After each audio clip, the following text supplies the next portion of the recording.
கர்த்தருடைய நாமத்திற்கு மகிமை உண்டாகட்டும். இந்த நாளிலேயும் நாம் தேவனுடைய வார்த்தையிலிருந்து நாம் சிந்திப்பதற்காக நீதிமொழிகளின் புஸ்தகம் 6ஆம் அத்தியாயம் 16, 17, 18, 19 ஆகிய 4 வசனங்களை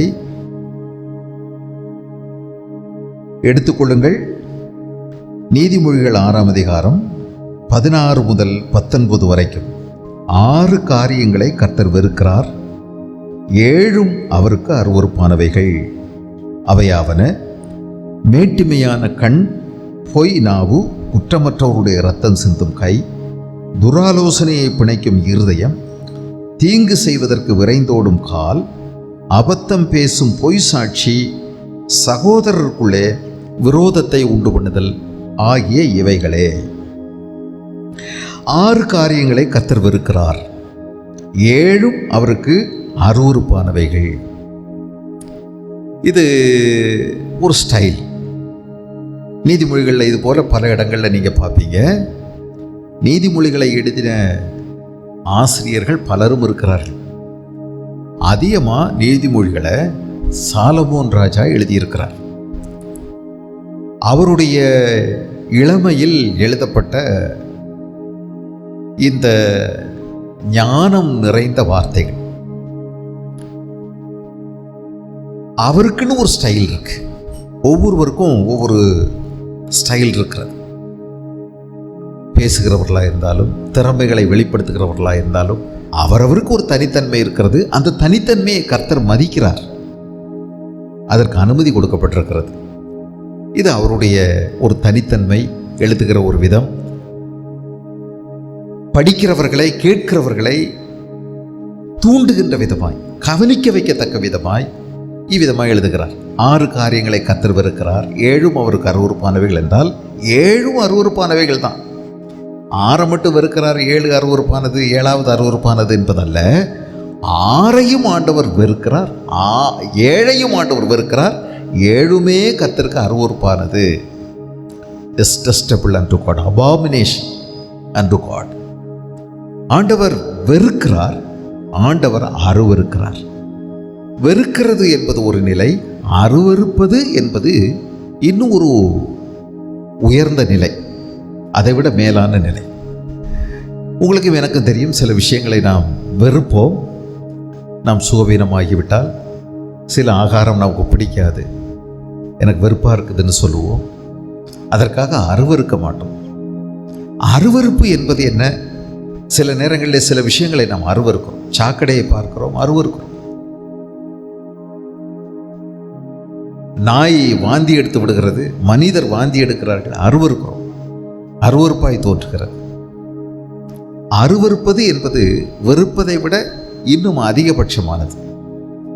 ஆண்டவர் வெறுக்கிறார் என்பது மட்டுமல்ல, அருவருக்கவும் செய்கிறார். 7ஐயும் வெறுக்கிறார், 7ஐயும் அருவருக்கிறார். என்னென்ன காரியங்கள்? 7 காரியங்கள். மேட்டிமையான கண், கண்ணோடு ஒரு பாவத்தை சம்பந்தப்படுத்தி இருக்கிறது. நாவோடு அடுத்த ஒரு பாவத்தை சம்பந்தப்படுத்தி இருக்கிறது, பொய், பொய் நாவு. கையோடு ஒரு பாவத்தை சம்பந்தப்படுத்தி இருக்கிறது, கொலை, இரத்தம் சிந்தும் கை. இதயத்தோடு ஒரு பாவத்தை சம்பந்தப்படுத்தி இருக்கிறது, துராலோசனையை பிணைப்பது. காலோடு ஒரு பாவத்தை சம்பந்தப்படுத்தி இருக்கிறது, தீங்கு செய்வது. அபத்தம் பேசும் பொய் சாட்சி, சகோதரர்களுக்குள்ளே விரோதத்தை உண்டு பண்ணுதல் ஆகிய இவைகளே. இந்த 7 பாவங்களில் அருவருக்கத்தக்கதான 7 பாவங்கள் ஆண்டவர் அருவருக்கிறார். இதில் 5 பாவங்கள் நம்முடைய சரீர அவயவங்களோடு சம்பந்தப்படுத்தி பேசியிருக்கிறது, ஆண்டவர் அருவருக்கிறார்.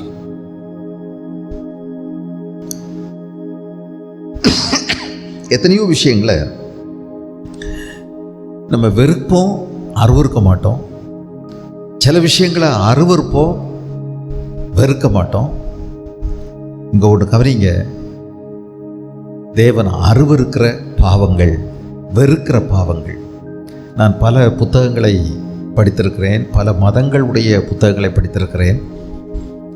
எந்த மதத்திலும் இது போன்று எழுதப்படவே இல்லை. ஆண்டவர் இவைகளை வெறுக்கிறார் என்று ஒரு பட்டியல் பார்க்க முடியவில்லை. உங்களையும் என்னையும் உருவாக்கின ஆண்டவர், சர்வபூமியின் ஆண்டவர், மனிதனை உருவாக்கினவர் ஒரே ஒருவரானால் அவர் ஒரு புத்தகத்தை தான் கொடுக்க முடியும். அவருடைய மனதை ஒரே விதமாகத்தான் வெளிப்படுத்த முடியும். அந்த புத்தகம் நமக்கு கொடுக்கப்பட்டிருக்கிறது. இது தேவனுடைய வார்த்தை. அவருடைய மனது வெளிப்படுத்தப்பட்டிருக்கிறது. அவருடைய குணாதிசயம் என்ன என்று இதில் வெளிப்படுத்தப்பட்டிருக்கிறது.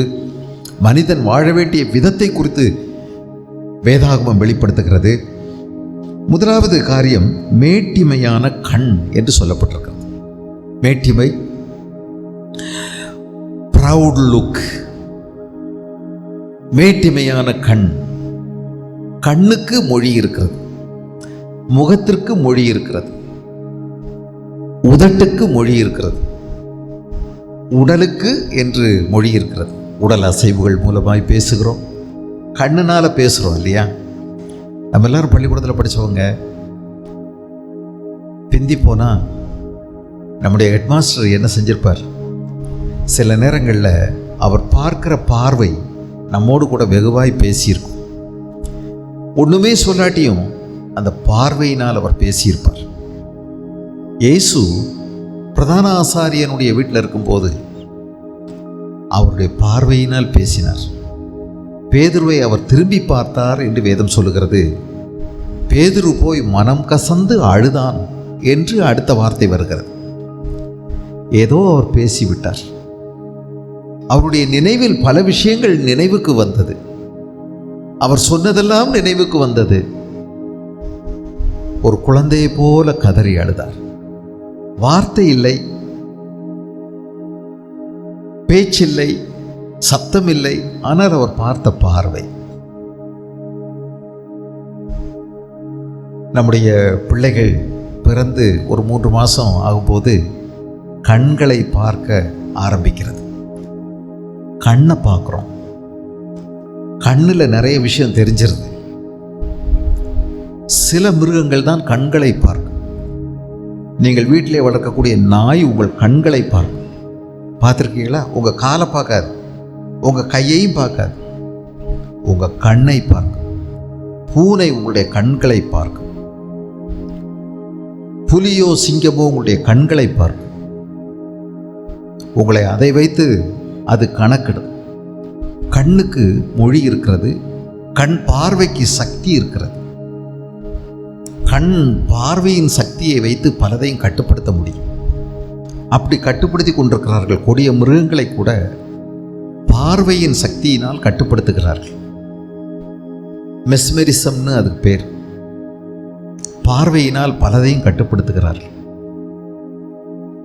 மேட்டிமையான கண். பார்வையில் பெருமை வெளிப்படுகிறது. ஆணவம், அகந்தை,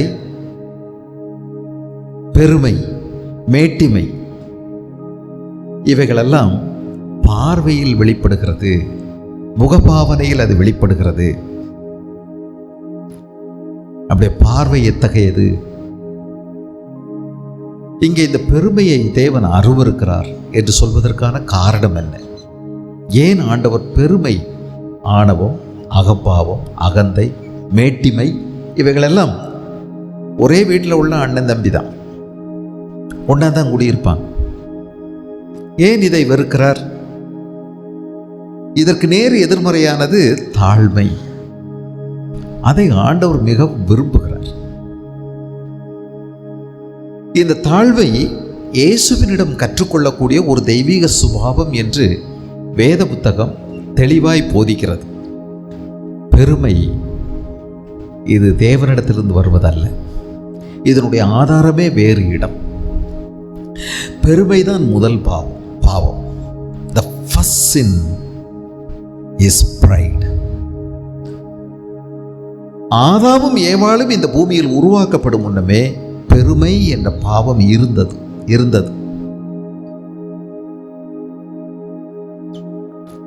பெருமை, ஆணவம், அகந்தை, மேட்டிமை, கர்வம்,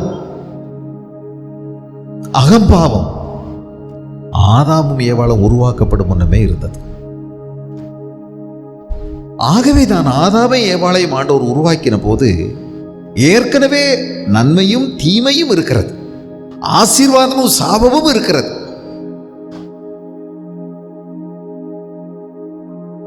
பரிசுத்தமும் அசுத்தமும் இருக்கிறது, மரணமும் ஜீவனும் இருக்கிறது. ஆகவேதான் 2 மரத்தை கட்டாயமாய் வைக்க வேண்டிய நிர்பந்தம் ஆண்டவருக்கு ஏற்பட்டது. நீங்கள் நினைக்கலாம், ஒருவேளை ஆண்டவர் எதற்கு ஏதேன் தோட்டத்திலே அந்த நன்மை தீமை அறியத்தக்க விருட்சத்தை வைக்க வேண்டும், வைக்காமல் விட்டிருந்தால் அவங்க தப்பே செஞ்சிருக்க மாட்டாங்களே அப்படின்னு நீங்கள் நினைக்கலாம். அப்படி வைக்காமல் விட்டால் ஆண்டவர் மனிதனுக்கு துரோகம் செய்கிறதாக மாறிவிடும். வைக்காமல் இருக்க முடியாது. காரணம், ஏற்கனவே ஆதாமும் ஏவாளும் உருவாக்கப்படும் முன்னமே பெருமை, ஆணவம், அகந்தை ஏற்கனவே இருக்கிறது, தீமை இருக்கிறது, அசுத்தம் இருக்கிறது, மரணம் இருக்கிறது.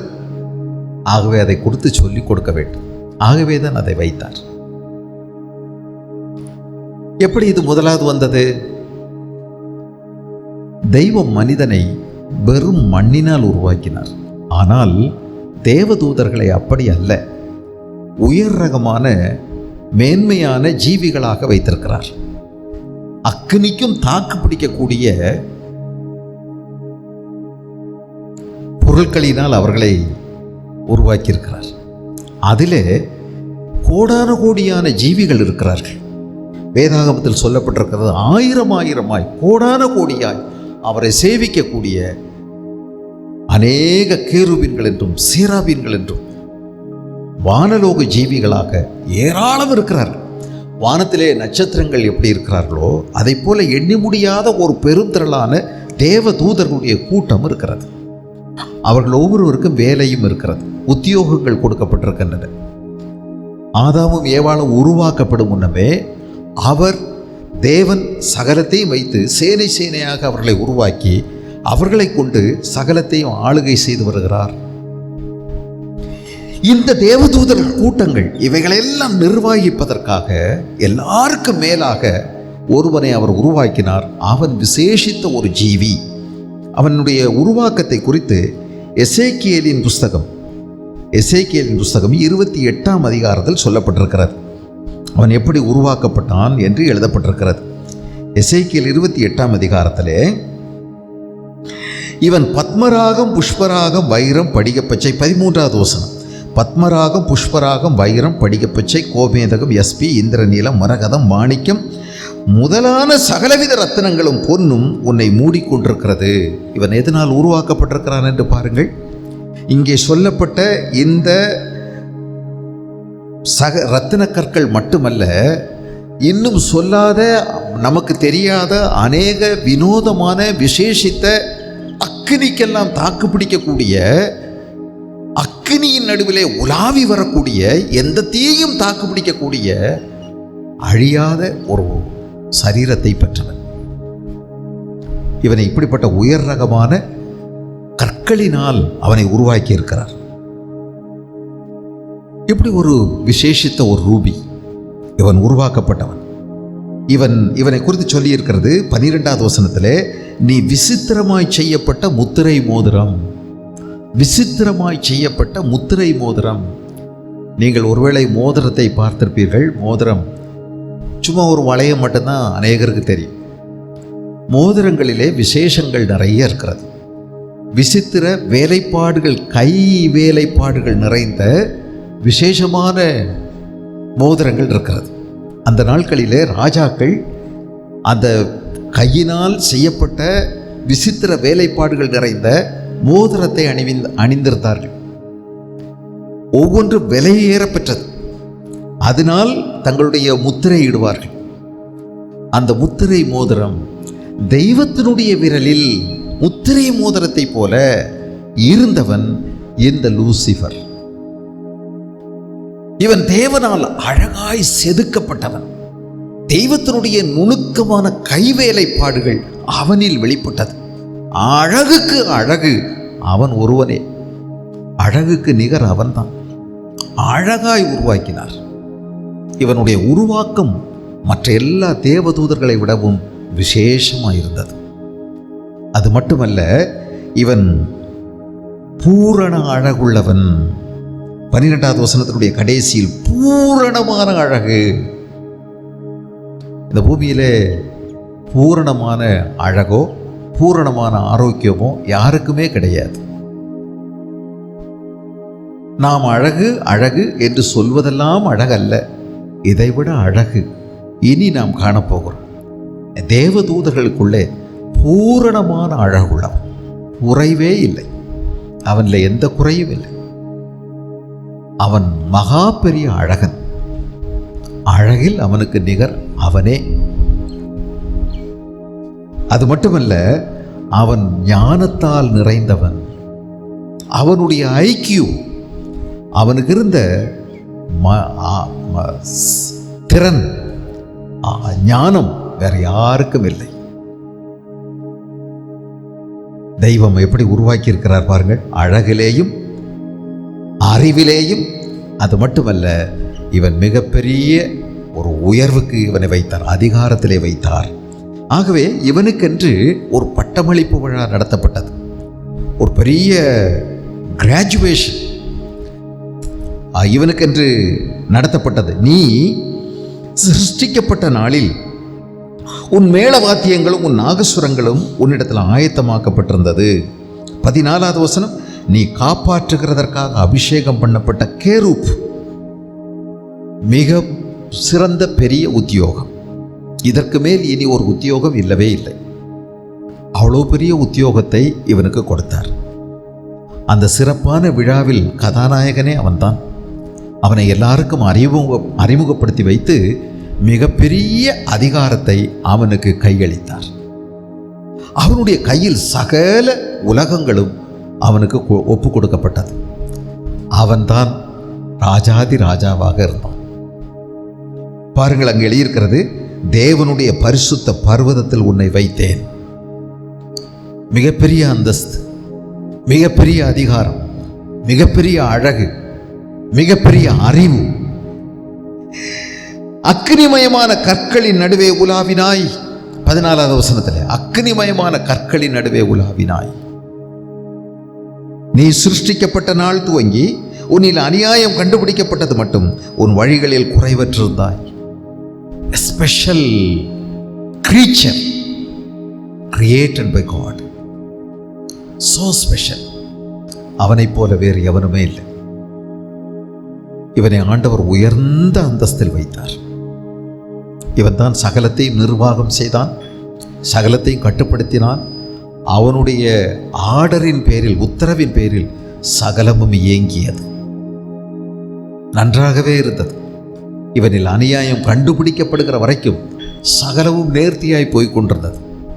இவனை குறித்து, இவனுடைய விசேஷங்களை குறித்து இவனுக்கு லூசிஃபர் என்ற ஒரு பெயர் இவனுக்கு இடப்பட்டிருந்தது. ஏசாயா தீர்க்கதரிசியின் புஸ்தகம் 14ஆம் அதிகாரத்திலே, ஏசாயா 14வது அதிகாரத்திலே என்ன எழுதப்பட்டிருக்கிறது என்று பாருங்கள். அதிகாலையின் மகனாகிய விடிவெள்ளியே, 12வது வசனம், அதிகாலையின் மகனாகிய விடிவெள்ளியே, நீ வானத்திலிருந்து விழுந்தாயே, வானத்திலிருந்து விழுந்தாயே. 11வது வசனம், உன் ஆடம்பரம், உன் வாத்தியங்களின் முழக்கம் பாதாளத்தில் தள்ளுண்டு போயிற்று. எல்லா விதமான இன்பங்களும் சகலவிதமான அதிகாரமும் அவனுக்கு கொடுக்கப்பட்டிருந்தது. சகலமும் அவன் அனுபவித்துக் கொண்டிருக்கும் போது அவனுக்குள்ள என்ன ஏற்பட்டது தெரியுமா? நான் எதிலே சர்வ வல்லவரை விட குறைந்தவன்? அழகிலேயா, அறிவிலேயா, அதிகாரத்திலேயா, அந்தஸ்திலேயா, எதிலே குறைந்தவன் நான்? ஆகவே அவனுக்கு என்ன வந்தது? 13வது வசனம், ஏசாயா 14:13, நான் வானத்துக்கு ஏறுவேன், தேவனுடைய நட்சத்திரங்களுக்கு மேலாக. நட்சத்திரங்கள் என்றால் இந்த நட்சத்திரங்களை நீங்கள் நினைத்து விடக்கூடாது. தேவனுடைய தூதர்களில் விசேஷித்தவர்களை ஸ்டார்கள் என்று அழைக்கப்படுகிறது. இன்றைக்கு யாரை நம்ம ஸ்டார்னு சொல்கிறோம்? சூப்பர் ஸ்டாருங்கிறோம், சுப்ரீம் ஸ்டாருங்கிறோம், என்னென்னமோ ஸ்டார்னு சொல்லிட்டு இருக்கிறோம்ல. யாரை சொல்கிறோம்? கலையில் சிறந்தவர்கள், திறமையில் சிறந்தவர்களை ஸ்டார் என்று சொல்லுகிறோம். நட்சத்திரங்கள். அதுபோலதான் தேவதூதர்களில் விசேஷித்தவர்கள், நட்சத்திரங்கள். தேவனுடைய நட்சத்திரங்களுக்கு மேலாக என் சிங்காசனத்தை உயர்த்துவேன், வடபுறத்தில் உள்ள ஆராதனை கூடத்தின் பர்வதத்திலே வீற்றிருப்பேன் என்றும், நான் மேகங்களுக்கு மேலாக உன்னதங்களில் ஏறுவேன், உன்னதமானவருக்கு ஒப்பாவேன் என்றும் நீ உன் இருதயத்தில் சொன்னாயே. இங்கேதான் பெருமை வந்தது. தன்னுடைய அழகு, தன்னுடைய அறிவு, தன்னுடைய அதிகாரம், தன்னுடைய அந்தஸ்து, இவைகளை எல்லாம் அவன் திடீரென்று என்ன யோசிக்கிறான்? நான் எதிலே அவருக்கு சளைத்தவன், எதிலே நான் அவருக்கு குறைந்தவன், நான் அவரை விட சிறந்தவன், சகலமும் என்னுடைய அதிகாரத்தில் இருக்கிறது, நான் சொல்லுகிறபடி சகல உலகமும் இயங்கிக் கொண்டிருக்கும் போது நான் எதற்கு இனியும் காத்து கொண்டிருக்க வேண்டும்? அவருடைய ஆராதனையையும் நான் அபகரிப்பேன், எல்லாரும் என்னை வணங்கும்படி செய்வேன். தேவதூதர்கள் நான் சொல்லி அவரை வணங்கும் போது அந்த ஆராதனையை நான் அபகரிக்க வேண்டும் என்ற ஆசை அவனுக்குள்ளே வந்தது. ஆகவே சிங்காசனத்தில் அவருக்கு மேலாக நான் ஒரு சிங்காசனத்தை ஸ்தாபிப்பேன், ஆராதனையை எனக்கு செய்யும்படி செய்வேன், அவரை மிதித்து கீழே தள்ளுவேன். எதிலே நான் அவரை விட குறைந்தவன் என்று அவன் நினைத்தது மாத்திரமல்ல, அவனுடைய சிந்தனையை தேவதூதர்களுக்கு அவன் போதித்து 1/3 தன்னுடைய ரசிகர்களாக மாற்றினான். தேவதூதர்களில் 1/3 தனக்கு ரசிகர்களாக மாற்றி தேவனோடு கூட அவன் எதிர்த்து நின்றான். அவன் தேவனோடு எதிர்த்து நின்றான். ஆகவே தேவன் அவனை என்ன செய்தார்? தள்ளினார். பாருங்கள், இப்படி நீ சொன்னவன் நீ, ஆனாலும் நீ அகாதமான பாதாளத்தில் தள்ளுண்டு போனாய். 15வது வசனம். அகாத பாதாளத்துக்கு தள்ளுண்டு போனான். ஆகவே வானத்திலே யுத்தம் நடந்தது. லூசிபருக்கும் லூசிபரோடு கூட சேர்ந்து கொண்ட 1/3 தேவதூதர்களும் தேவனுடைய தூதர்களுக்கும் எதிராக யுத்தம் நடந்தது வானத்தில். ஆகவே தேவனுடைய சமூகத்தை விட்டு அவன் தள்ளப்பட்டான். பூமி இன்னும் உருவாக்கப்படவில்லை. எங்கே தள்ளப்பட்டான்? வானமண்டலத்திலேயே ஒரு பகுதியிலே தள்ளப்பட்டான். ஆகவே இவைகளுக்கு பெயர் வானமண்டலத்தின் பொல்லாத ஆவிகளின் சேனைகள் என்று பெயர். இவர்களுடைய அலுவலகம் மேலே இருக்கிறது. மேலே இருந்து கொண்டு இன்றைக்கு இந்த பூமியை நாசப்படுத்தி கொண்டிருக்கிறார்கள். இவன் தான் லூசிபர், பிரகாசமுள்ள விடிவெளி நட்சத்திரம். இயேசுவுக்கும் அதே பெயர் இருக்கிறது. அவர் பிரகாசமுள்ள விடிவெளி நட்சத்திரம் என்று அவருக்கும் பெயர் இருக்கிறது. பாருங்கள், ஒரு நேரத்திலே ஆண்டவரோடு கூட போட்டிக்கு முனைந்தான், சவால் விட்டான். இந்த யுத்தத்தின் முடிவிலே, யுத்தத்திலே அவன் தோற்றான். அவன் ஆண்டவரிடத்தில் நேரம் கேட்டான். எனக்கு ஒரு கால அவகாசம் நீர் கொடுப்பீரானால் உம்முடைய சாம்ராஜ்யத்தை நான் கவிழ்த்து விட்டு என்னுடைய சிங்காசனத்தை அமைக்க என்னால் முடியும் என்று சொன்னான். எவ்வளவு காலம் வேண்டும் என்று ஆண்டவர் கேட்டிருக்கிறார். அவன் சொன்ன காலத்தை அவனுக்கு கொடுத்திருக்கிறார். இதெல்லாம் மனிதனை உருவாக்கும் முன்னமே நடந்துவிட்டது. ஆகவேதான் இயேசு இந்த பூமியில் வந்தபோது கதரேனருடைய கடற்கரையில் 2 பேர் கல்லறையில் வாசம் செய்கிறவர்களாக இருந்தார்கள். இயேசு படகில் இறங்கி வரும் பொழுது கல்லை எடுத்துக்கொண்டு ஓடி வந்து, ஆண்டவரே, தேவனுடைய குமாரனே, காலம் வரும் முன்னமே நீர் எங்களை கொல்லவா வந்தீர் என்று கேட்டதற்கு காரணம் அதுதான். காலம் நியமிக்கப்பட்டிருக்கிறது. அவனுக்கென்று கொடுக்கப்பட்ட காலம் இன்னும் முடியவில்லை. ஆண்டவர் அந்த காலத்தை கொடுத்திருக்கிறார். ஒரு நாள் முடிந்ததை பார்த்துக்கொள் என்று சொல்லிவிட்டார். முதல் உருவான பாவம் இந்த பெருமைதான். அழகு, சாமர்த்தியம், சாதுரியம், திறமை, பலன், சம்பாத்தியம், சொத்து, சௌபாக்கியம், இவைகளை கொண்டு இன்றைக்கு எத்தனை பேர் பெருமை பாராட்டுகிறார்கள். தேவன் பெருமையை அருவருக்கிறார். அது பிசாசனுடையது. இந்த நிகழ்ச்சிக்கு பிறகுதான் ஆதாமையும் ஏவாளை உருவாக்கினார். ஆண்டவருடைய மனது நொறுங்கி சுக்குநூறாய் நொறுங்கி போனது. இவ்வளவு விசேஷமாய் உருவாக்கப்பட்ட கற்களினால் அலங்கரிக்கப்பட்டவன், அக்கினியின் நடுவில் உலாவி வந்தவன், தேவனுடைய முத்திரை மோதிரமாய் இருந்தவன், காப்பாற்றுகிறதற்காக உருவாக்கப்பட்ட கேருப், அத்தனை நுணுக்கமும் அவனுக்கு கற்றுக் கொடுக்கப்பட்டது. அத்தனை அறிவும் அவனுக்கு கொடுக்கப்பட்டது. தேவனுடைய சிந்தை அத்தனையும் அவன் தெரிந்திருந்தான். அவன் இப்படி அவருடைய மனதுக்கு துரோகம் செய்து விட்டதை அவரால் தாங்கிக் கொள்ள முடியவில்லை. அதற்கு பின்புதான் ஆண்டவர் மனிதனை உருவாக்குவதற்காக திட்டம் வகுத்தார்.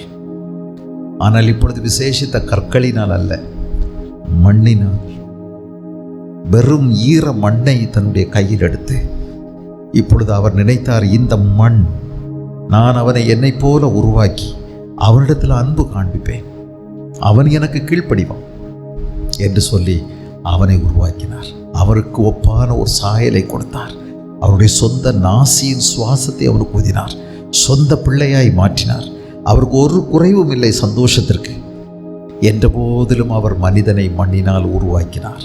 அவனோடு கொஞ்சி விளையாட வேண்டும், சந்தோஷமாக இருக்க வேண்டும் என்று அவர் விரும்பினார். அவருடைய மகிமையின் புகழ்ச்சிக்காக மனிதனை உண்டாக்கினார். அவருடைய சந்தோஷத்துக்காக உருவாக்கினார். அவருக்கு சந்தோஷத்துக்கு குறைவே இல்லை. எனக்கு தெரியும், குடும்பம்னு இருந்தால் கட்டாயம் பிள்ளைகள் இருக்கணுங்கிற கட்டாயம் இல்லை. பிள்ளைகள் இருந்தால் தான் சந்தோஷம்னு நம்ம நினைக்கிறோம், இல்லைன்னா ரொம்ப துக்கம்னு நம்ம நினைக்கிறோம். அதெல்லாம் நீங்கள் நினைக்கிறது தான். எனக்கு தெரியும், சில தம்பதிகள் கர்த்தருடைய ஊழியத்திற்காக குழந்தைகளே வேண்டாம் என்று முடிவெடுத்து அவர்கள் வயதாகி குழந்தை இல்லாமல் இருந்துட்டால் சந்தோஷமாக இருக்காங்க. எனக்கு தெரியும், பலரும் கல்யாணம் செய்யாமல் கர்த்தருக்காக சந்தோஷமாய் விட்டு விட்டார்கள். அநேக பிள்ளைகளை தத்தெடுத்து வளர்த்தார்கள். ஏமி கார்மைக்கல் அம்மையார் நம்முடைய இந்திய தேசத்திற்கு வந்து கல்யாணமே பண்ணலை, எத்தனையோ பிள்ளைகளை அவர்கள் தத்தெடுத்து வளர்த்தார்கள். அவர்கள் இன்றைக்கும் இருக்கிறார்கள். நான் அங்கே போயிருக்கிறேன். இன்றைக்கும் அவருடைய அந்த விடுதி இருக்கிறது. டோனாவூர் வயதானவர்கள் இருக்கிறார்கள், அம்மாவால் தத்தெடுத்து வளர்க்கப்பட்டவர்கள். கல்யாணம் பண்ணி பிள்ளைகள் இருந்தால் தான் மகிழ்ச்சியா? இல்லை, பிள்ளைகள் இல்லாவிட்டாலும் மகிழ்ச்சியாக இருக்கலாம். அப்படி இருக்கிறவர்கள் எத்தனையோ பேர் இருக்கிறார்கள். தேவனாய கர்த்தருக்கு சந்தோஷத்துக்கு ஒரு குறைவும் இல்லை. அவர் தன்னில் தானே நிறைவுள்ளவராய் இருக்கிறவர். ஆனாலும் மனிதனை உருவாக்கினார். எதற்கு? நம்முடைய மகிழ்ச்சியின் புகழ்ச்சிக்காக. அவனுடைய அன்பை கொட்டி வளர்க்க, அவருடைய மன்னிப்பை அவனுக்கு விவரிக்க, அவனுடைய தயவை அவனுக்கு காண்பிக்க, அவனுடைய பரிசுத்தத்தை அவனுக்கு வெளிப்படுத்த மனிதனை உருவாக்கிறார். மண்ணிலிருந்து, அற்பமான மண், அவனுக்கு விசேஷமான தம்முடைய ஆவியை ஊதினார். தேவதூதர்களை விட அவர்களை விசேஷப்படுத்தினார். மகிமையினாலும் கனத்தினாலும் அவனை முடிசூட்டினார். எப்படி? தேவதூதர்களுடைய உருவாக்கத்தை விட இது அற்பமான மண். இவர்களிடத்தில் ஆண்டவர் காண்பித்த அன்பு, பொறுமை, அவருடைய தாழ்மை, இரக்கம் சொல்லி முடியாதது. தேவதூதருடைய கூட்டமே ஆச்சரியப்பட்டது. அத்தனையும் இவனுக்கு வேலைக்காரராக மாற்றினார். ஆதாமின் சந்ததிக்கு தேவதூதர்களையே வேலைக்காரராக, பணிவிடையின் ஆவிகளாக மாற்றினார். ஆச்சரியப்பட்டார்கள். தேவன் அவர்களோடு கூட மிகவும் சந்தோஷப்பட்டார், மகிழ்ச்சியாக இருந்தார். அடிக்கடி வந்தார் தோட்டத்திற்கு.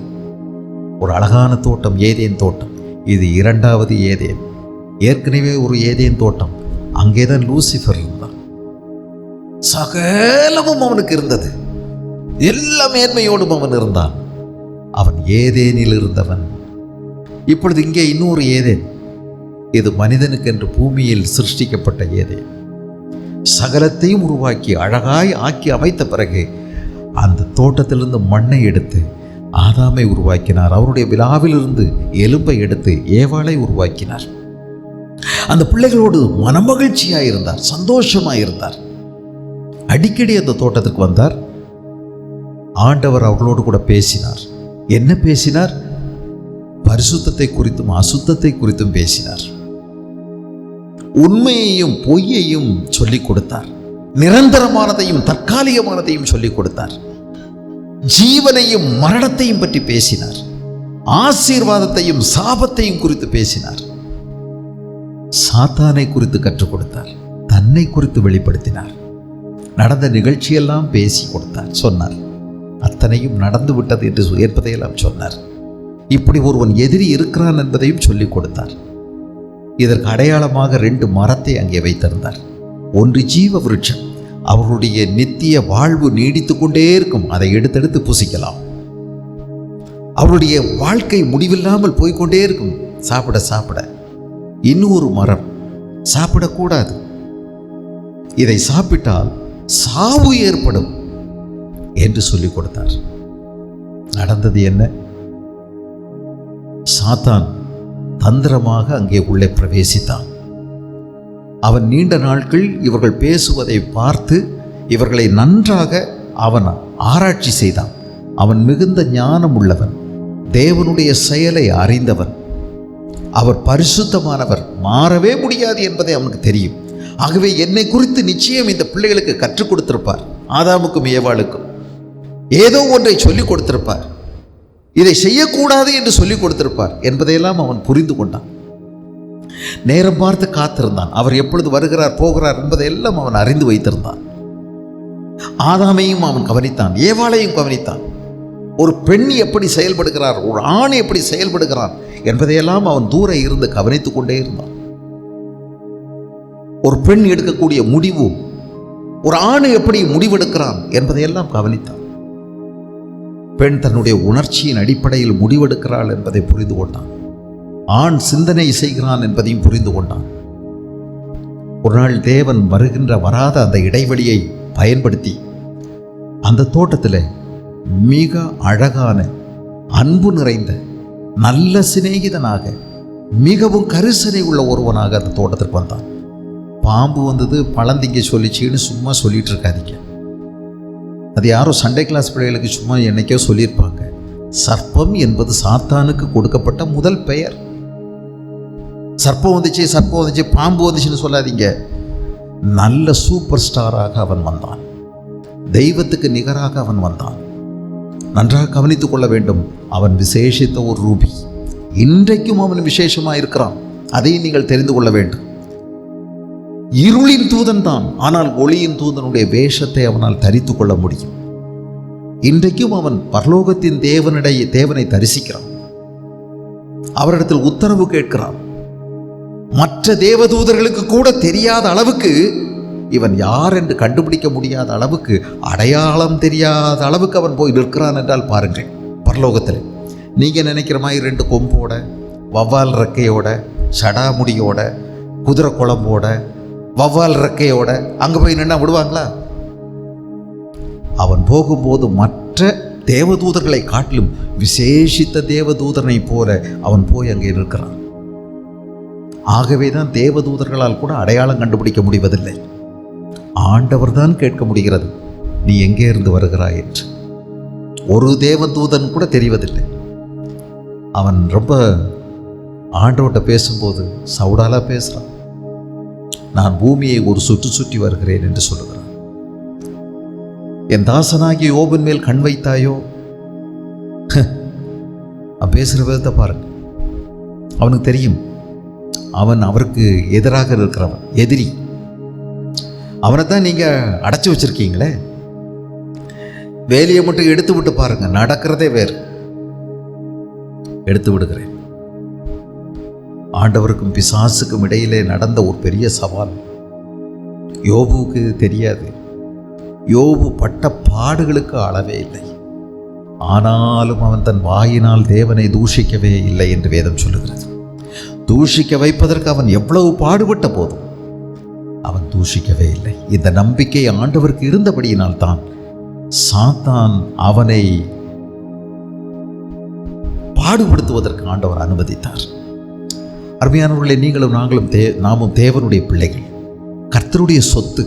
உங்கள் மேல் பரிசுத்த ஆவியானவருடைய முத்திரை இருக்கிறது. நீ மனம் திரும்பி ரட்சிக்கப்பட்ட ஒரு ஆளாக இருந்தால் உன் மீது பரிசுத்த ஆவியானவருடைய முத்திரை இருக்கிறது. உனக்கு தெரியுமோ தெரியாதோ, சாத்தானுக்கு அது தெரியும். உன் மேல் சீல் வைக்கப்பட்டிருக்கிறது, உன் மேல் ஒரு அடையாளம் இருக்கிறது.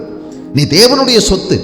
உன்னை தொடுவதற்கு அவருடைய அனுமதி வேண்டும். அவர் உன்மேல் என்மேல் வைராக்கிய வாஞ்சை உள்ள தேவனாய் இருக்கிறார். உன்னை தொடுகிறவன் என் கண்மணியை தொடுகிறான் என்று கர்த்தர் சொல்லுகிறார்.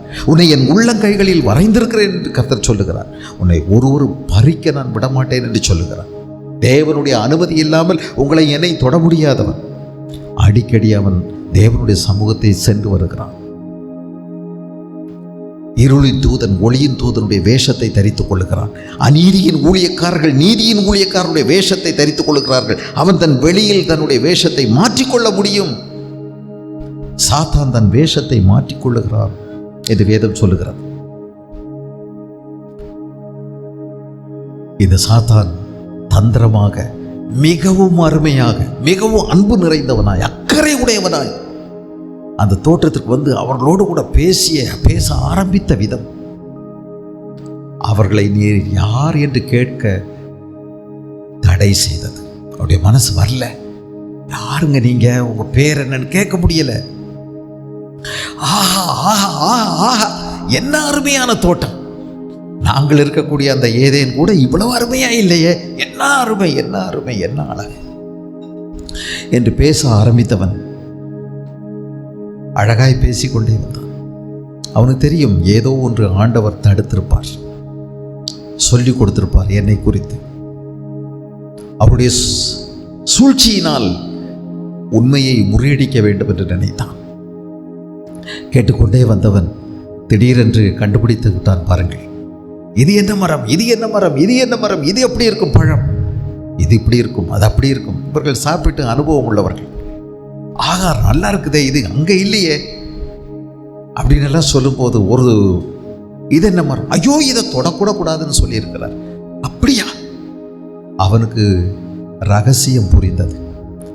பெண்ணிடமிருந்து ரகசியத்தை வாங்கி கொண்டான். ஏன் சாப்பிடக்கூடாது என்று சொன்னார். சாப்பிடும் நாளிலே சாகவே சாவீர்கள் என்று சொல்லியிருக்க. சாக மாட்டீர்கள், நிச்சயமாய் அடித்து சொல்லுகிறேன், 100% நான் கேரண்டி. நாங்கள் இருக்கக்கூடிய ஏதேனிலே இதே மரம் அநேகம் இருக்கிறது. இதை நான் தினசரி சாப்பிடுகிறதுனால தான் இவ்வளவு மின்னுகிறேன். இன்றைக்கு நான் இப்படி இருப்பதற்கு காரணம் எனக்கு இருக்கக்கூடிய அறிவு, எனக்கு இருக்கக்கூடிய அழகு, எனக்கு இருக்கக்கூடிய இந்த பெரிய உத்தியோகம், அறிவு எல்லாம் இந்த பழத்தினால்தான். இது ஒரு முறை சாப்பிட்டால் 100 முறை இனிக்கும். அது இருந்து கொண்டே இருக்கும். அந்த சுவை, அந்த இன்பம் மாறவே மாறாது.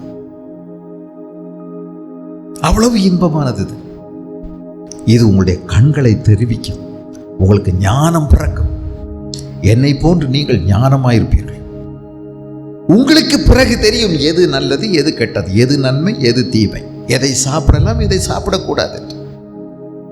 அவர் சொல்லி உங்களுக்கு இனி தெரிய வேண்டியதில்லை, நீங்களே தெரிந்து கொள்வீர்கள். நீங்கள் எதை சாப்பிட வேண்டும் என்று அவர்தான் தீர்மானிப்பதா? அது அடிமைத்தனம் அல்லவா? அது சர்வாதிகாரம். ஆனால் இது நீங்கள் செலக்ட் பண்ணலாம், நீங்களா சூஸ் பண்ணலாம். நீங்கள் விடுதலையாக இருக்கலாம். நீங்கள் கொடிகட்டி பறப்பீர்கள். நீங்கள் தெய்வத்தை போல் மாறிவிடுவீர்கள். எங்கே நீங்கள் தெய்வத்தை போல் மாறிவிடுவீர்களோ என்ற பயத்தில் தான் அவர் உங்களுக்கு இருப்பதிலேயே நல்லதை கொடுக்காமல் தடுத்திருக்கிறார். நீங்கள் அவரை போல மாறுவீர்கள். நீங்கள் அவருக்கு அடிமையாக இருக்க வேண்டியதில்லை. நீங்கள் சுதந்திர பறவையாக நீங்கள் பறக்க ஆரம்பித்து விடுவீர்கள். உங்களுக்கு ஞானம் கிடைக்கும், அறிவு கிடைக்கும், தெய்வத்தை போல மாறிவிடுவீர்கள். நீங்கள் யாருக்கும் அடிமை இல்லை.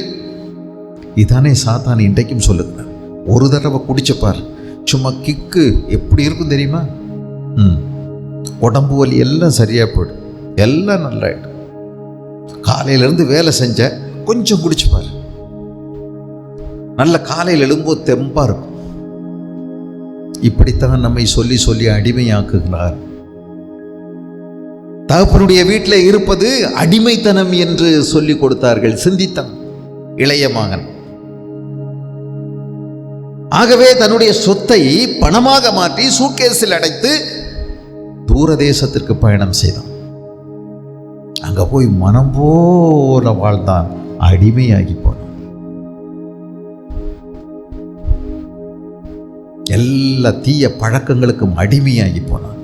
இறுதியாக பன்றி மேய்க்கிற ஒருவனுக்கு அடிமையானான். பன்றி நாற்றம், பரட்டுத்தலை, கந்தல் துணி. இப்பொழுதுதான் அவனுக்கு ஞாபகம் வருகிறது, என் தகப்பனுடைய வீட்டில் வேலைக்காரர்கள் விடுதலையாக இருக்கிறார்களே. நான் என் தகப்பனுடைய அன்பை அடிமைத்தனம் என்று நினைத்து விட்டேனே. தகப்பனுக்கு கீழ்ப்படிந்து நடப்பதில் தான் விடுதலை இருக்கிறது என்பதை அறியாமல் போனான். கீழ்ப்படிந்து சுதந்திரத்தை கடவுளுக்கு விட்டு கொடுத்து வாழ்வதில் தான் விடுதலையும் சுதந்திரமும் இருக்கிறது. நீங்கள் தேவனுக்கு உங்களை அடிமையாக்கி பாருங்கள், நீங்கள் விடுதலையாய் வாழ்வீர்கள். ஆனால் நீங்கள் தேவனுக்கு மறுப்பு சொல்லி பாருங்கள், நீங்கள் அடிமையாய் போவீர்கள். சாத்தான் இவ்விதமாய் இவர்களை மூட்டிவிட்டான். இப்பொழுது எப்பொழுதும் பார்த்த பழம்தான், ஆனால் இன்றைக்கு பார்க்கும்போது அது கண்களுக்கு பார்ப்பதற்கு ரசனையாய் இருக்கிறது, புசிப்புக்கு ஏற்றதும், ஞானத்தை கண்களை தெளிவிப்பதற்கு இச்சிக்கத்தக்கதுமாய் தெரிந்தது. அப்படி அவன் ரசிக்கிறான் என்று தெரிந்தபோது மெல்ல சாய்த்து கொடுத்தான். அவள் பறித்தாள், ஒரு கடி கடித்தாள், தன் புருஷனுக்கு கொடுத்தாள். அங்கதான் இருந்தார் ஆதாம். யோசனை பண்ணிக்கிட்டே இருந்தார் ஆதாம். என்ன யோசனை பண்ணினார்? ஏவாள் நம்பி ஏமாந்தாள், சொல்வதெல்லாம் உண்மை என்று உணர்ச்சி வசப்பட்டு அவள் பாவம் செய்தாள். ஆனால் ஆதாமோ உடன்படிக்கையை மீறினான். ஆதாம் ஏவாளை விட மிகப்பெரிய பாவம் செய்தான். இவள் சொல்வதை நம்பி ஏமாந்து போகிறாள். அவன் திட்டமிட்டு செய்கிறான். திட்டமிட்டு, சரி அப்படித்தான் ஒரு நாள் செய்து பார்ப்போமே, என்னைக்கானாலும் ஒரு நாள் செய்வோம், அதை இன்னைக்கு செஞ்சு பார்த்தா தான் என்ன, அப்படி என்ன வந்துடும், வந்துட்டு போகுது, ஆகிற இடத்துல வச்சு பார்த்துக்கலாம். சரி ஒரு தடவை கடிச்சு தான் பார்ப்பேன், என்னதான் ஆகுதுன்னு பார்ப்போமே, தெரிகிறது. ஆனாலும் தேவனுடைய உடன்படிக்கையை முறித்து போட்டான். நடந்தது அகோரமான சம்பவம். பாருங்கள், தேவனை போல மாற வேண்டும், உன்னதமானவருக்கு ஒப்பாவேன் என்று நினைத்தவன் இப்பொழுது தேவனை போல நீங்கள் மாறிவிடுவீர்கள், நீங்கள் தேவர்களாக மாறிவிடுவீர்கள் என்று அவர்களுக்குள்ளே அந்த பாவத்தை உருவாக்கினான். பெருமை, பெருமை. எல்லா பாவத்துக்கும் முந்தி வரக்கூடிய பாவமும் பெருமைதான். முதல் உருவான பாவமும் பெருமைதான். எல்லா பாவங்களுக்கும் முந்தி உருவெடுக்கின்ற பாவம் பெருமைதான். பைபிளில் எழுதப்பட்டிருக்கிறது, பண ஆசை எல்லா தீமைக்கும் வேறாய் இருக்கிறது என்று. அந்த பண ஆசைக்கும் வேறாயிருப்பது என்ன தெரியுமா? பெருமைதான். இந்த உலகத்தில் 3 விஷயங்களை பிசாசு வைத்திருக்கிறான். கண்களின் இச்சை, மாம்சத்தின் இச்சை, பெருமை. இன்றைக்கு மனிதனை போட்டு ஆட்டி படைக்கக்கூடிய இந்த 3 சமாச்சாரங்கள், இது தேவனால் உருவாக்கப்பட்டதல்ல, பிசாசால் உருவாக்கப்பட்டிருக்கக்கூடிய அநேக விதவிதமான விஷயங்கள் விதவிதமான ரசனையோடு இவைகள் உருவாக்கப்பட்டிருக்கின்றன. 16வது அதிகாரம் நீதிமொழிகளின் புஸ்தகம் 16வது அதிகாரத்தில் 18வது வசனத்தை பாருங்கள். அழிவுக்கு முன்னானது அகந்தை, விடுதலுக்கு முன்னானது மனமேட்டிமை. அழிவுக்கு முன்னானது அகந்தை, விடுதலுக்கு முன்னானது மனமேட்டிமை. ஆதாமும் ஏவாளும் வீழ்ந்து போனார்களே, அதற்கு முன்னதாக என்ன நடந்தது? அவர்களுடைய விடுதலுக்கு முன்னானது மனமேட்டிமை. அழிவுக்கு முன்னானது அகந்தை, அகந்தை, மனமேட்டிமை, பெருமை, ஆணவம், கர்வம் முதலாவது வருகிறது. எல்லா பாவத்துக்கும் முந்தி வருகிற பாவம் தான். அவர்கள் பாவம் செய்தார்கள், தேவனுக்கு துரோகம் செய்தார்கள்.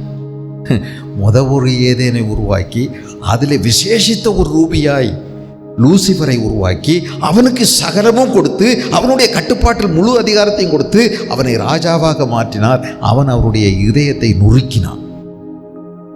இரண்டாவதாக ஆண்டவர் திரும்பவுமாய் பாருங்கள், மண்ணிலிருந்து மனிதனை உருவாக்கி இன்னொரு ஏதேனை உருவாக்கி அவர்களுக்கு அன்பு பாராட்டி அவர்களுக்கு கொஞ்சி குலாவி அவர்களோடு கூட வாழும்போது இவர்கள் ஆண்டவருடைய நெஞ்சை சுக்கு நூறாய் நொறுக்கினார்கள், நொறுக்கி போட்டார்கள்.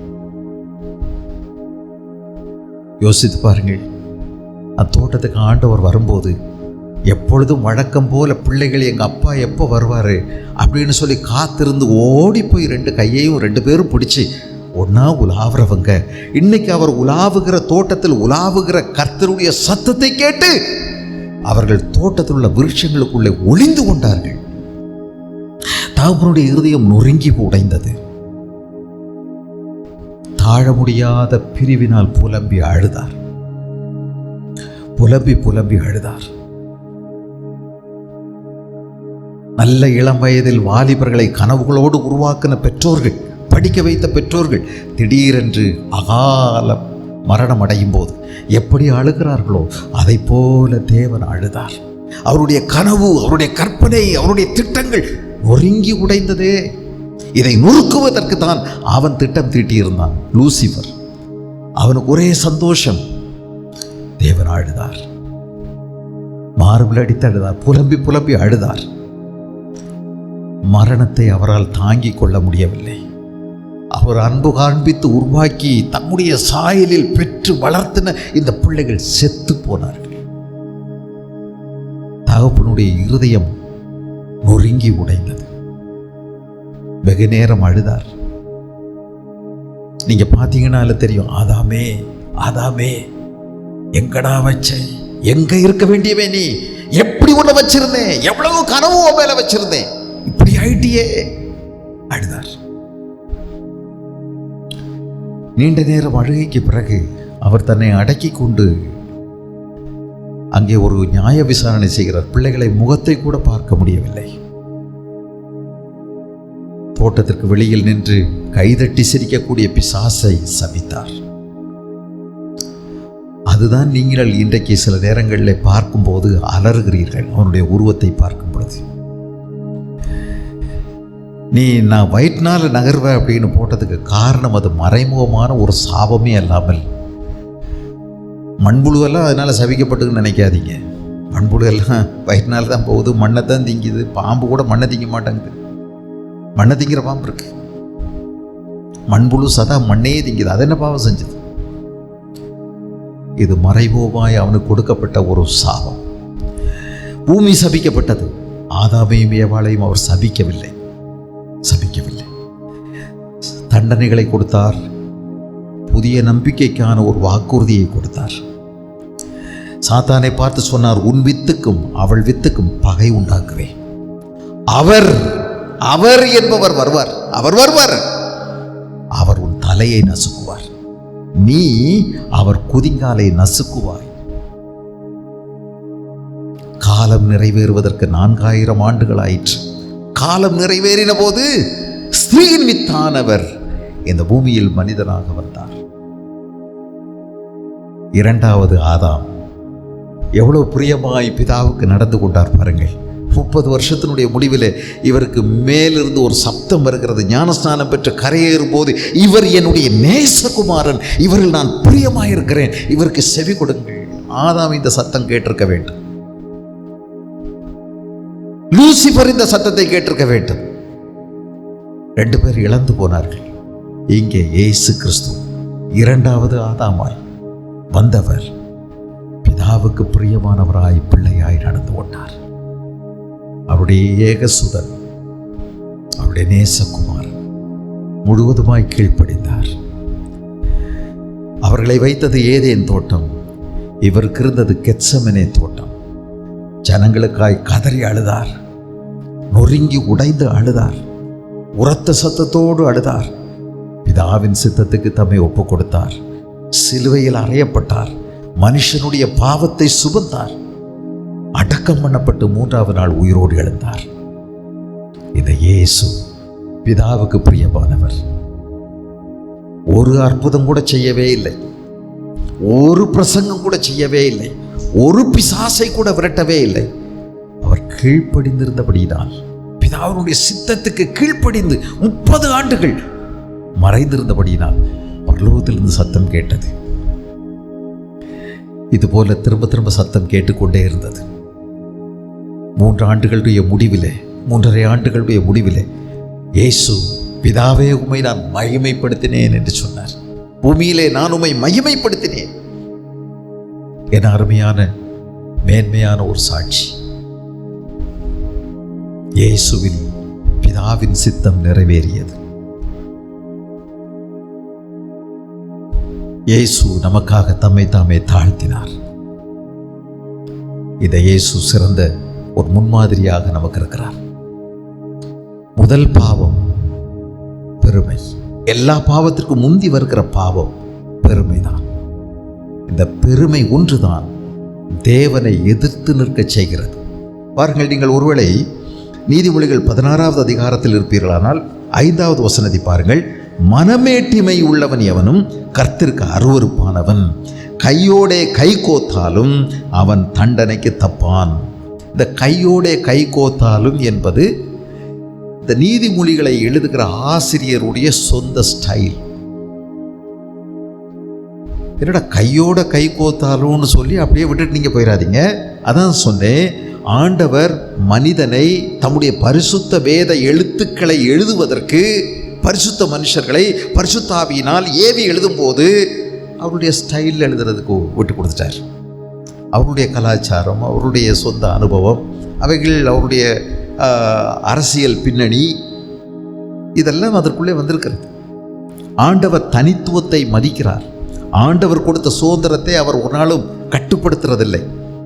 நம்முடைய ஆண்டவர் மிகவும் கண்ணியமானவர், gentle God. He never disturbs you. காலையில் 2 மணிக்கு 3 மணிக்கு முழிப்பு வருது, வெளில பேசுகிறாரு. கொஞ்ச நேரம் என்கிட்ட பேசுவியா அப்படின்னு கேட்குறாரு.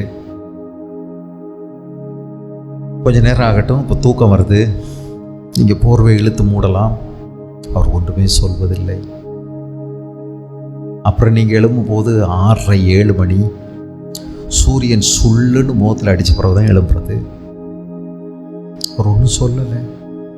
அப்பவும் உங்கள் மேலே என் மேலே பொறுமையாக இருக்கிறாரு, அன்பாக இருக்கிறாரு. அதனால் நம்மளை கசக்கி தூர போடலை, நன்றி கட்டவன்னு கொன்று போடலை, இரக்கமாக இருக்கிறாரு. திரும்பவும் கேட்குறாரு மறுநாள், சும்மா இருக்கு, பேசாதீங்க அப்படின்னா அவர் விட்டுறாரு. திரும்பவும் கேட்குறாரு. எவ்வளோ தயவு, எவ்வளோ இரக்கம், எவ்வளோ பொறுமை என் மேலே அவர் காண்பிக்கிறார். மிதிச்சு உடைச்சு அவருக்கு வர்றதுக்கு என்ன கஷ்டம், என்ன தடை? ஆனால் அவர் சர்வாதிகாரி அல்ல, அன்பு நிறைந்தவர், கண்ணியமாய் நம்மை நடத்துகிறார். அவர் கண்ணியமாய் நடந்து கொள்ளுகிறார். இதோ வாசற்படியில் நின்று கதவை தட்டுகிறேன், நீயா திறந்தா தான், தாழ்பால் உங்ககிட்ட தான் இருக்குது, நீ திறந்து வாங்கன்னு சொன்னா தான் வருவார், இல்லைன்னா தட்டி கொண்டே இருப்பார். பகலில் அடிக்கிற உஷ்ணம், இரவில் பெய்கிற பனி அவர் மேல் அவருடைய தலையிலே பட்டு கொண்டிருக்கிற வரைக்கும் அவர் தட்டி கொண்டே இருக்கிறார். எங்கேயாவது ஒரு துவாரம் இருந்துச்சுன்னா அதனுடைய ஏன் தழும்புகளை பார், உனக்காக நம்பட்ட காயத்தை பார்.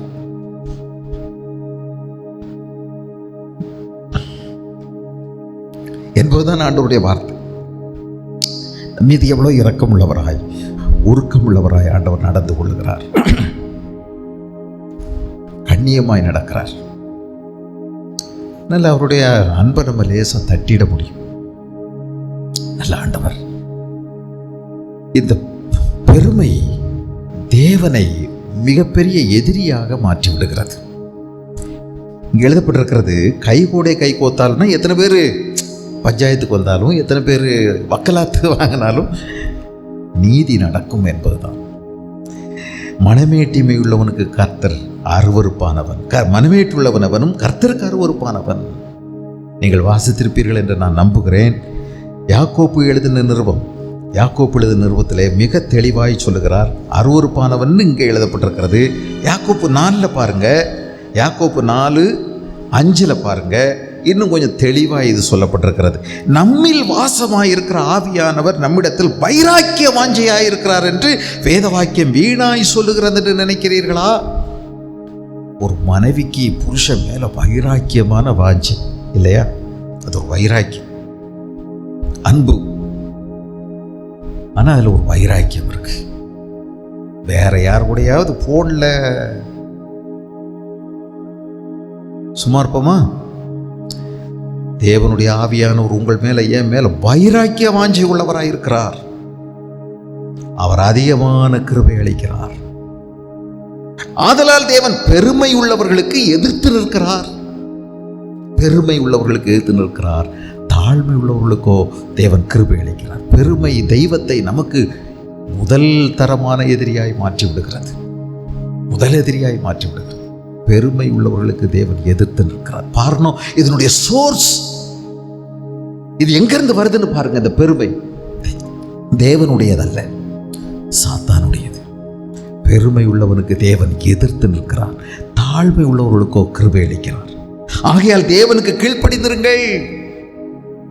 இந்த பெருமை இருக்கிற இடத்துல கீழ்ப்படிதல் இருக்கவே இருக்காது. கீழ்ப்படிதல் முடியாது. மனம் விட்ட ஒரு கீழ்ப்படிதல் இருக்காது. தேவனுக்கு கீழ்ப்படிந்திருங்கள். பெருமையை விட்டாதான் கீழ்ப்படிய முடியும்.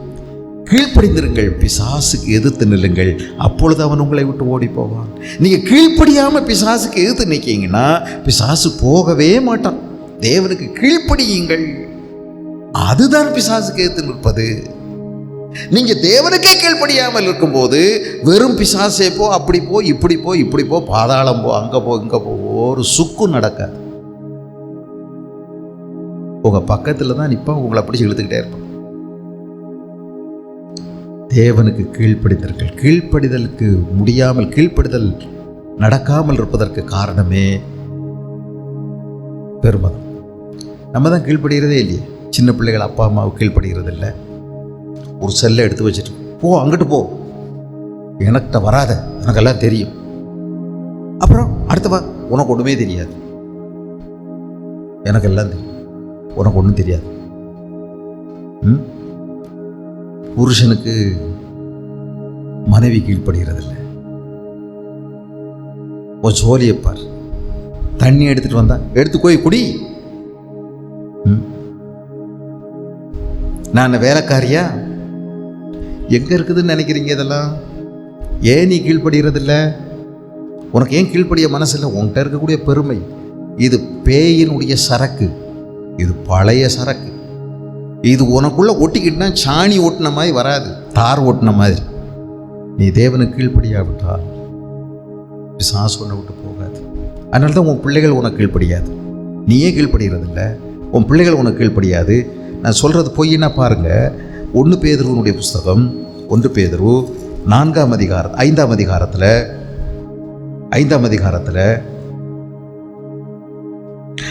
5வது வசனத்தை பாருங்க. அந்தப்படி இளைஞரே, மூப்பருக்கு கீழ்ப்படியுங்கள். நீங்கள் எல்லாரும் ஒருவருக்கொருவர் கீழ்ப்படிந்து மனத்தாழ்மையை அணிந்து கொள்ளுங்கள். ஏப்பா, சங்கிலி போடணும்னு ஆசை, கைக்கு காப்பு போடணும்னு ஆசை, காலுக்கு கொலுசு போடணும்னு ஆசை. நீ நடக்கிறது 4 பேருக்கு தொந்தரவா இருக்கு, சலுக்கு சலுக்கு சலுக்குன்னு. பேய் நடமாடுதா இல்லை மனுஷன்தான் போறானான்னு திரும்பி திரும்பி பார்க்க வேண்டியதா இருக்கு. நைட்டு சலங்கை சத்தம் கேட்குதுன்னா பகலில் சலங்கை சத்தம் கேட்குது. ஐயோ பேய் வந்துருச்சோன்னு திரும்பி பார்த்தா இங்கே ஒன்று சல்லு சல்லுன்னு நடக்குது. போடணுமா போட வேண்டாமா? சின்ன குழந்தைகளுக்கு போட்டு பார்க்கறது வேறங்க. நீ அடக்கத்தோட அமைதலோட நல்ல ஜீவனம் பண்ணுவோம். உள்ளத்தை அலங்கரி, தாழ்மையினால உன்னை, சாந்தத்தினால உன்னை அலங்கரி.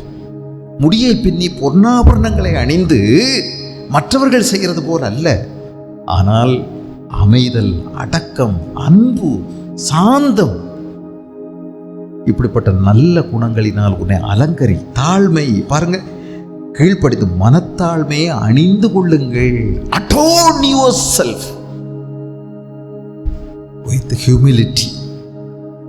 இந்த மனத்தாழ்மையை அணிந்து கொள்ளுங்கள். எவ்வளவு பெரிய உயர்ந்த அணிகலன் பாருங்க. பெருமை உள்ளவர்களுக்கு தேவன் எதிர்த்து நிற்கிறார், தாழ்மை உள்ளவர்களுக்கோ கிருபை அளிக்கிறார். பெருமை உள்ளவர்களுக்கு இந்த பெருமை. அதனால்தான் வேலைக்கு போனால் எஜமானுக்கு கீழ்ப்படுகிறதில்லை, வீட்டில் வந்தால் புருஷனுக்கு கீழ்ப்படுகிறதில்லை, பிள்ளைகளுக்கு பெற்றோர்கள் கீழ்ப்படுகிறதில்லை. இது சில நேரங்களில் எல்லாரும் ஒருவருக்கு ஒருவர் கீழ்ப்படியணுங்க. புருஷனும் சில நேரம் மனைவி கீழ்ப்படியணும், பெற்றோர்களும் சில நேரம் பிள்ளைகளுக்கு கீழ்ப்படியணும்.